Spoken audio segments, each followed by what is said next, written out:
Hello everybody! Today's video I want to talk about Sawyer's scripting. I want to talk about his language and where he is and where he started.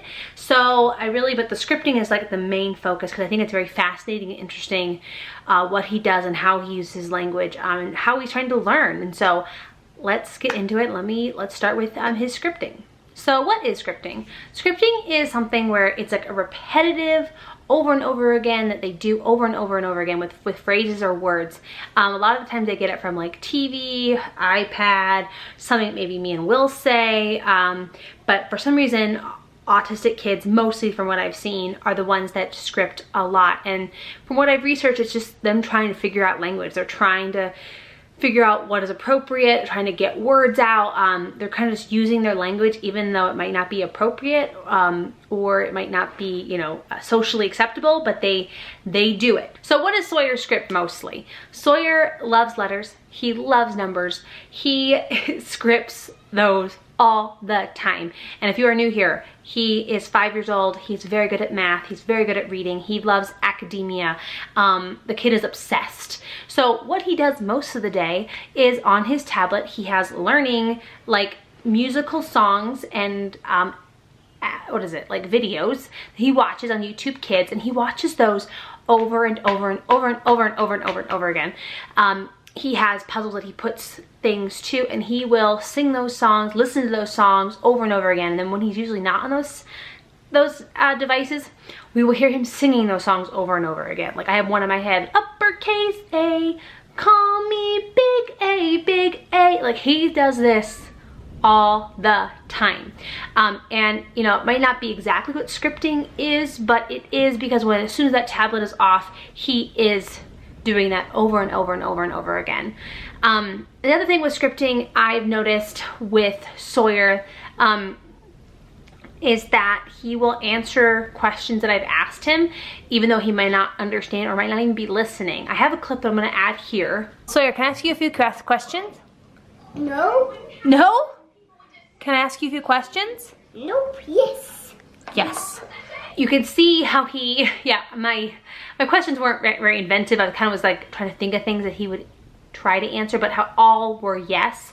He was not listening, he was not hearing me, he just answered yes, which I think he thinks is appropriate, but it's not. And again, like I'm not 100% sure if it's scripting, not listening, not understanding. It could be a bunch of things, but I wanted to show you that because I think it's fascinating that he does that, because the kid is so smart, but with a lot of questions, from what our speech therapist has said with Sawyer, he struggles. Like it has to be, not all the time, but a lot of times if he struggles with like filling in a sentence or a question, like he struggles there. But like if you put a picture up and say, you know, here's a nest, what goes in the nest? It could say bird or egg, or, you know, he's visual learner and a tactile learner too. So it's just interesting because sometimes I think Sawyer is so excelling and like he's gonna get it, and sometimes I'm like, whoa, we still have a ton of work to do with language and speech. But I don't know what it is, other than I think it's the scripting that he does so well. I think that he uses that repetitiveness and what he thinks socially is acceptable, and he tries to answer them with what he knows repetitiveness, and he says it. I hope that makes sense. It's just really complicated. So with Sawyer and his language, his speech, to me it's remarkable that he can know so many words, that he knows cornucopia, he knows the big words, but I don't think he understands them. I think that he just has all of this language, but his brain and the connections haven't met yet for him to know what they mean.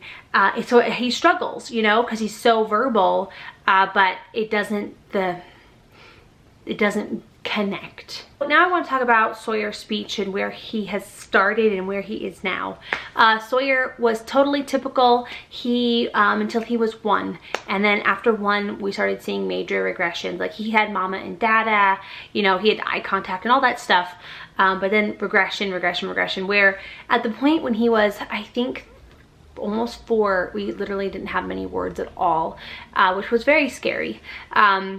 And then when he started doing therapy, we started noticing that that he had all the words, but he wasn't using them. He wasn't using his voice, which was, I think, fascinating, because when he started learning that he could use his voice, he started really using it, even though it might not have been appropriate or it might have been like scripting, but he had all this vocabulary, which just blew my mind. I can remember when Sawyer was around 2.5, he started watching this show called Umizoomi, and he would sing those songs with the TV, and that was pretty much his verbalness, like, and it was really hard, but I can remember going, how could he sing those songs and follow that show but not say mama dada or what he needed?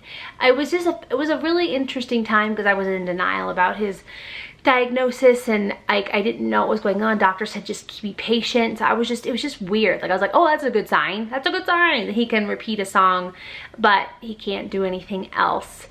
I just think, like, I can remember when his 3-year-old autism evaluation, which he did not get diagnosed at 3, they, you know, had all these blocks out and pictures and toys, and he could say every single one. He could say shoe and car and cup, but he couldn't put it into a sentence. He still struggles with sentences. He still is like on 1-word phrases right now.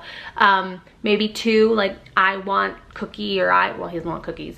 I want noodles, or I want blueberries, or I want an apple. It's all the things he wants. That's kind of where he is with speech.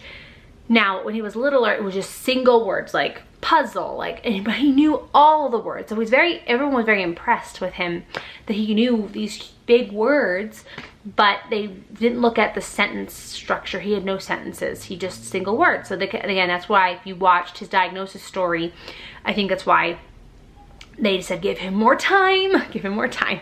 But yeah, so like what I was saying about Sawyer today, he is doing so much better. I think the speech therapy in school and at home has helped so much.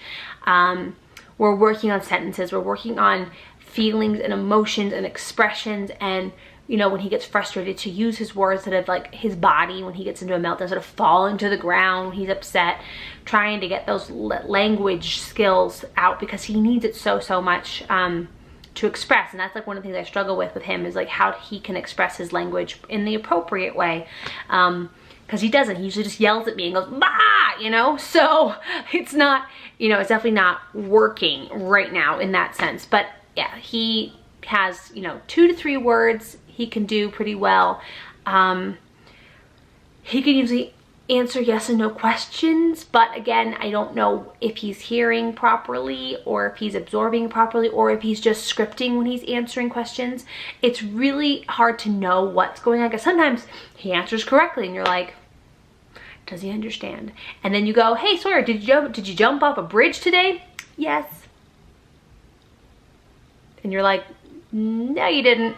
So I don't know where he is at with like receiving questions, because there's a point like where he wants a snack, and let's just say we had a snack, and he'll say, I want blueberries, and I'll say, we just had lunch, we're gonna wait, or we just had snack, we need to wait.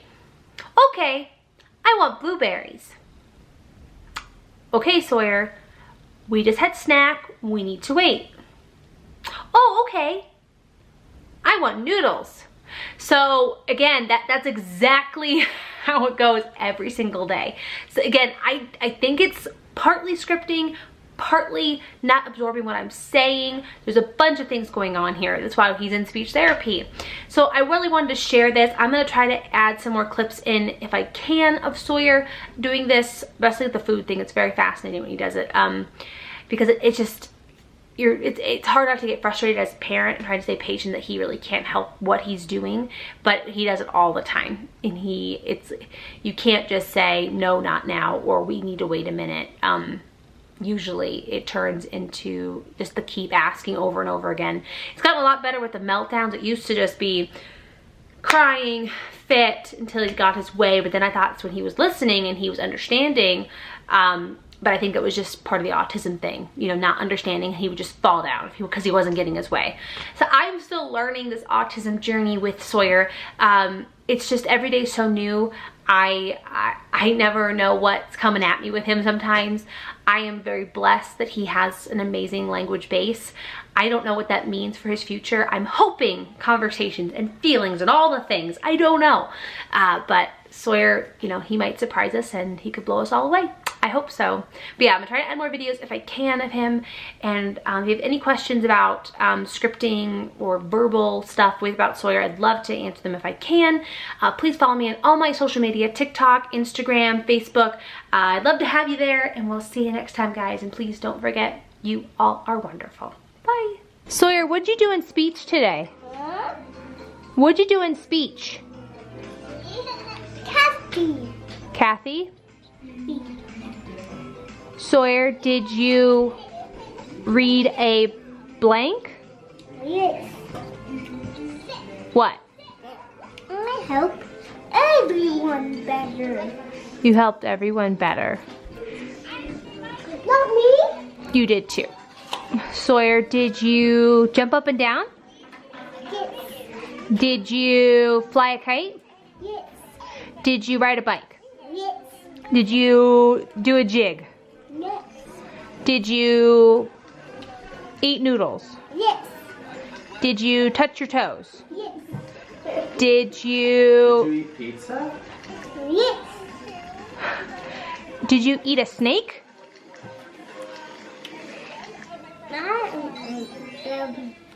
Snake. That one got through.